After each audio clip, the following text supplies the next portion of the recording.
Afrikaa keessaa tokkoffaan uummata Naayijeriyaati. Miliyoona 140 jira. Ittaan Suudaan Masriidha.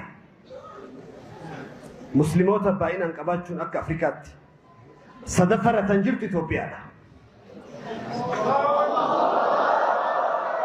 Itoophiyaa keessa afaan muummicha ministeera Itoophiyaa Dr. Abiy Ahmediin uummanni muslimaa Itoophiyaa keessa jiru parsantaa 50 oli jedhe. Miliyoona 130 uummata lammii Itoophiyaa keessa jiraatu keessaa parsantaa 50 yoo keessi lakkoofsatti gaafa jijjiirre miliyoona 65 ol ta'a jechuudha. Islaamni Itoophiyaa keessa jiru miliyoona 65 keessaa parsantaan 61.2 Oromiyaa keessa jira. Biyyi uummanni Islaamaa qubatu kana keessatti tajaajilli uummata Islaamaa bu'uuraaleen misooma Islaamaa walirra ra'u dadhabaadha. Fakkeenyaaf galma amma keessa jiru kanarraa fudhaa laala.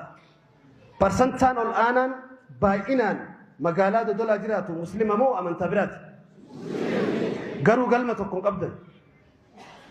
Kana Baalee Roobee yoo dhayite akkasi, Shaashamannee yoo dhayite akkasi, Asallaa yoo dhayite akkasi komanda dubbataa jira. Wanti kun masjida qofa ijaaruu osoo hin taane masjidni yeroo hunda qophiilee adda addaa keessatti qopheessuuf namaan hayyamu.